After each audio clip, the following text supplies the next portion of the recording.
taken graphs of sine and cosine functions and kind of divided it up. First, we're just going to talk about a basic graph, and then we're going to start transforming it. Just like you did transformations back in pre-calculus, where you shifted things up and down and left and right, stretched them out, squished them down. So, but first, we need to be really comfortable with what just cosine and sine look like. Now we know they do this, but we need to know how they do that. So the goal for this little short video is to draw one cycle of a basic sine and cosine graph, and I'm going to give you a little intro of how they are shifted. So think about your unit circle. You had x and y coordinates. So your x coordinate is going to be the x-axis. Your y coordinate is going to be the height of your x coordinate is going to be your radian measure, and your y coordinate will start with it being sine, and then we'll do the same thing for cosine. So I misspoke to begin with.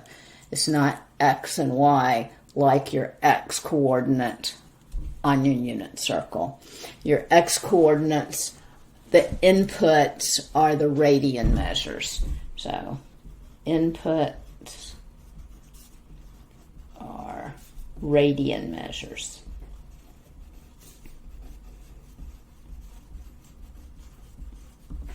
So on your x-axis, think about 0, pi, pi halves, pi, 3 pi halves, 2 pi, etc. And then negative pi halves, negative pi.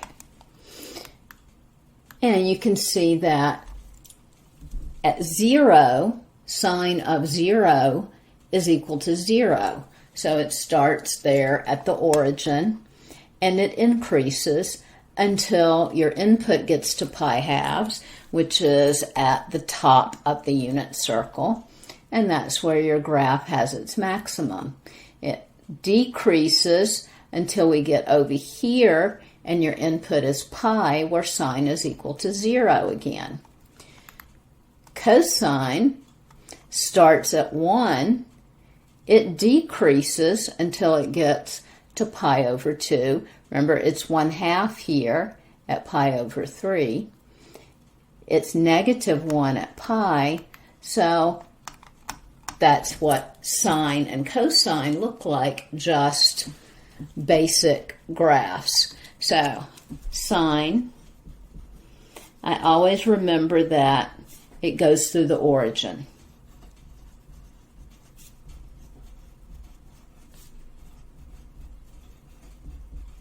So I think of that as its starting point. It starts at 0, 0, goes through origin, and increases to the right.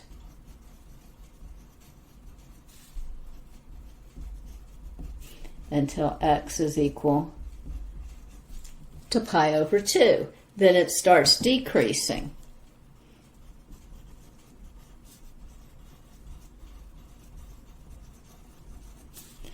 It's 0 again at x equals pi, decreases to min when x is equal to 3 pi over 2, where sine is equal to -1. Then increases back to 0,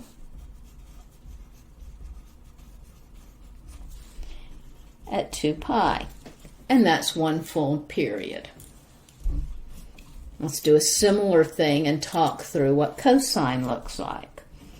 So cosine, it starts at 1. So when x equals 0, cosine of 0 is equal to 1. It decreases to 0 when x equals pi over 2, continues to decrease until it reaches a min.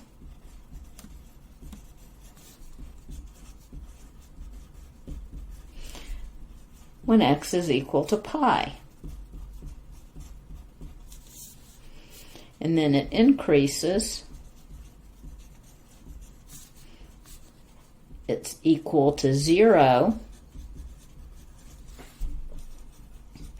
at 3 pi halves when x is equal to 3 pi halves.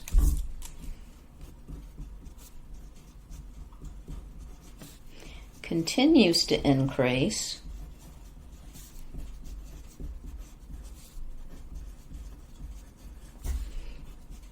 to cosine of 2 pi equals 1. They both end and start at the same place because they are what is called periodic functions. A periodic function is a function for which a specified horizontal shift results in a function equal to the original function. What? Okay, so we take it and we move it 2 pi units to the right or 2 pi units to the left. It looks exactly the same. The period of sine and cosine is 2 pi, which is the distance around the unit circle. Once you get all the way around the unit circle, it starts over again. It starts over again. So, starts at 0, increases until we get to pi halves, decreases until we get to 3 pi halves, increases until we get to actually 5 pi halves. Now that would be 7 pi halves. Okay. Odd functions are when the negative of the function is equal to the function evaluated at negative x. So sine is odd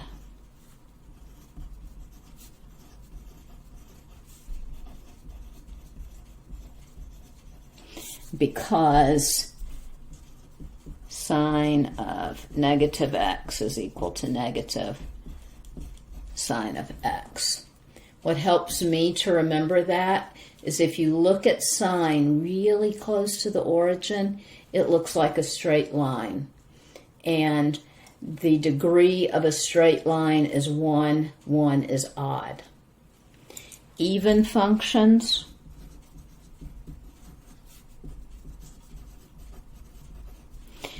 because cosine of negative x is equal to the cosine of x. Now look at cosine. If you look at cosine near the y-axis, it looks a lot like a parabola, and parabolas have degree 2, which is even. So that helps me remember which is even and which is odd. So here's the summary that we already wrote down. Period 2 pi.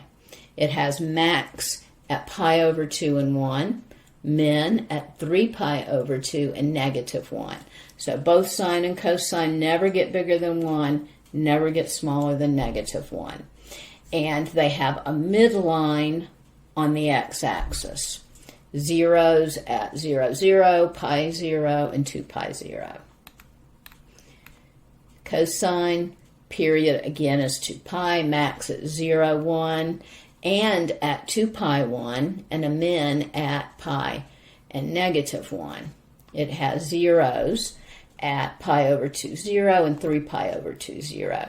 So, sine has 1 max, 1 min, and 3 places where it hits the midline. Cosine has 2 maxes, 1 min, and only 2 places where it hits the midline. Now, if you transform the period, that means you're changing how long it takes for sine or cosine to create one complete cycle. So, how long it takes for sine to go from midline to max to midline to min back to midline. That is changed by changing the number that sits next to the variable. So a times sine of bx or y equals a times cosine of bx, then period is 2 pi divided by the absolute value of whatever number is sitting next to b. So change period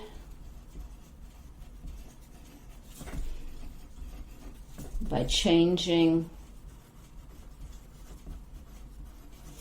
the coefficient of x.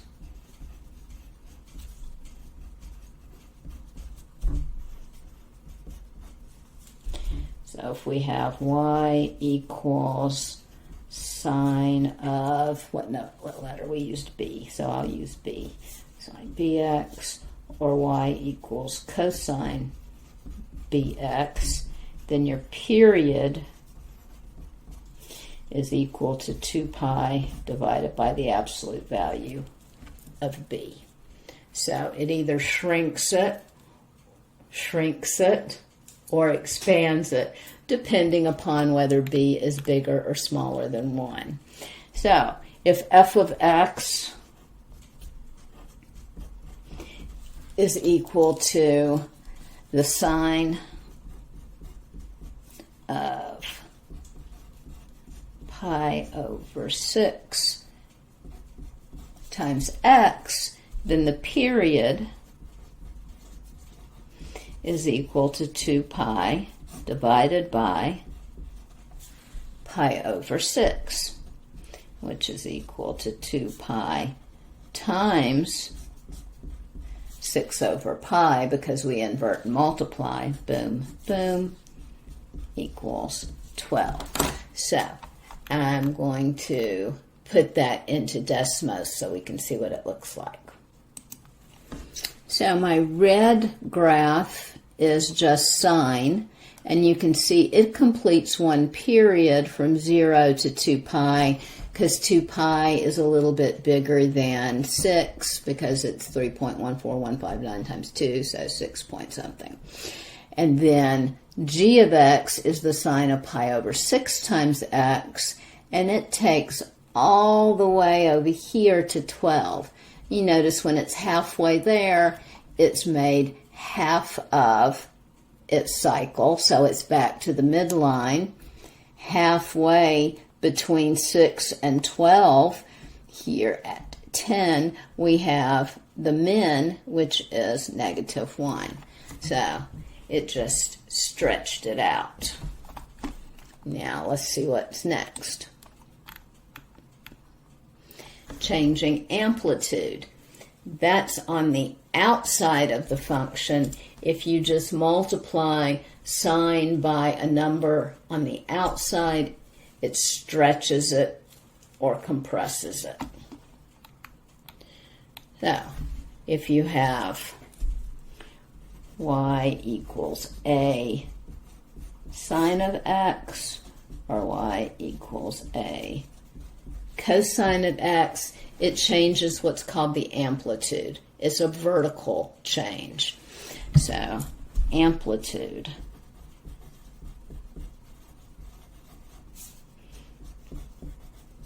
is the absolute value of a. Amplitude is also equal to 1/2 of the maximum minus the minimum. It's the average.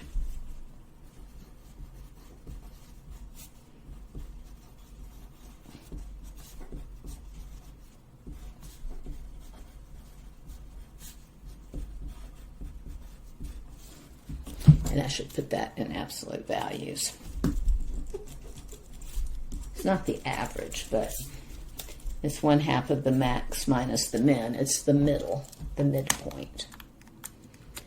So, what is the amplitude of -4 sine of x?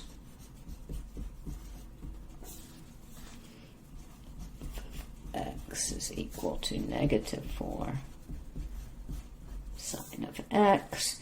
Well, it's the absolute value of -4, which is 4.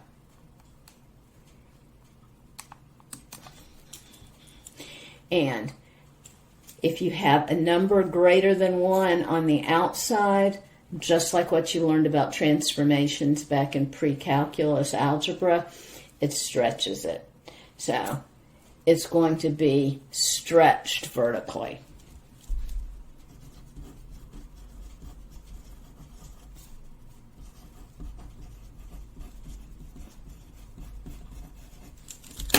And let's go ahead and plug that into Desmos. So we'll get rid of that g of x, and we'll look at g of x is equal to negative 4 sine of x. So the 4 stretched it, but the negative there flipped it upside down. I'm going to go ahead and change this so that our x-axis has pi's on it. There now. So 0, pi halves. So instead of having a max at pi over 2, it has a min at pi over 2. And its min is negative 4. So this number here that's sitting next to sine of x. Horizontal shifts. That's moving it side to side. So, and we're not going to look at examples of that. And horizontal shifts and vertical shifts, that's moving it up and down. So you learned about this in pre-calculus algebra. To do a horizontal shift, you change inside the parentheses. So you adjust your input. For a vertical change, changing the midline, vertical shift, you add or subtract outside the function. So you adjust the output.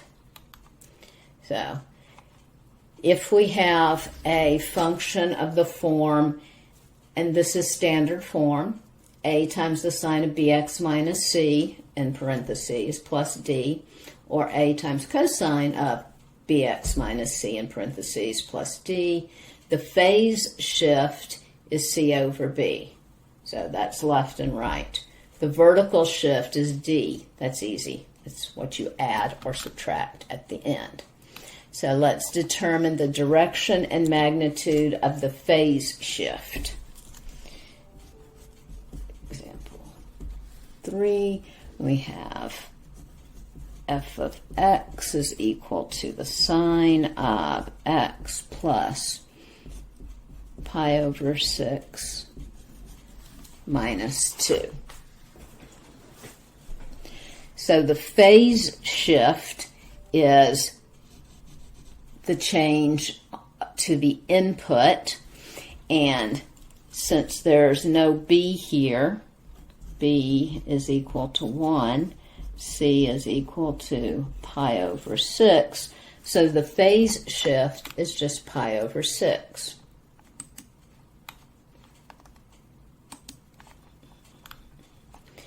And it's actually negative pi over 6 because we need a minus sign there. So it's x minus negative pi over 6. Because remember, things inside the parentheses always moved in the opposite direction of what you expected. So c is negative pi over 6. So left pi over 6 units. The vertical shift is down 2. D equals negative 2, so down 2 units. So again, let's look at it on Desmos because it can draw a much better picture than I can. We'll get rid of that one. G of x is equal to sine